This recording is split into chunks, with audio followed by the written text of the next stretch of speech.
Is Trump the moonchild that occultists tried to create in 1946? Let's do some digging. First off, let's talk about this man.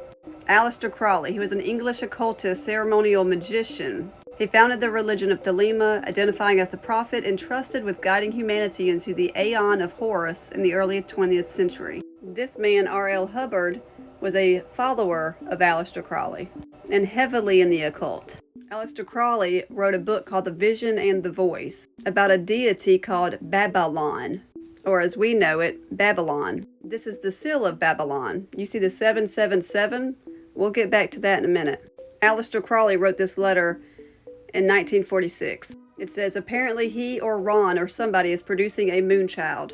This, the Babylon working, is a series of magical ceremonies and rituals, and it was performed from January to March of 1946 by rocket fuel scientist Jack Parsons and R.L. Hubbard. These rituals were done to manifest an individual incarnation of Babylon, or Aleister Crowley's moonchild. Aleister Crowley wrote this letter on June the 14th, 1946 about the moonchild being made. The same day that Donald Trump was born, which so happens to be the day of a blood moon. And we know that blood moons are warnings for Israel.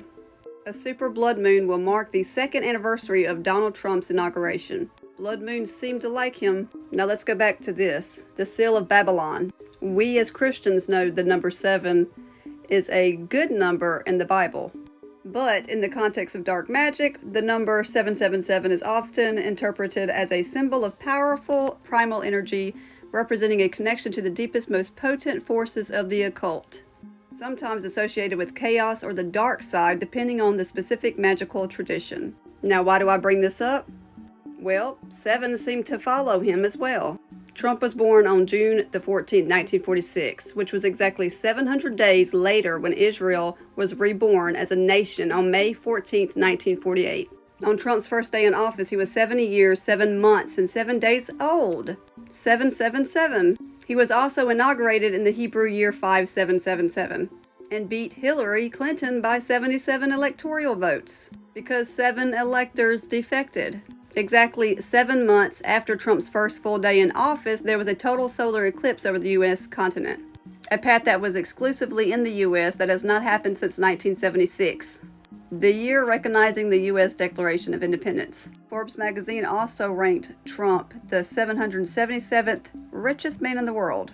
Trump was also elected on Israeli Prime Minister Benjamin Netanyahu's 7th year, 7th month, and 7th day in office. That's a lot of 777s. Also, this was the blood moon on June the 14th, 1946. There are 2 blood moons that are happening this year in March on Purim, which is interesting, and then one around Rosh Hashanah, which is even more interesting.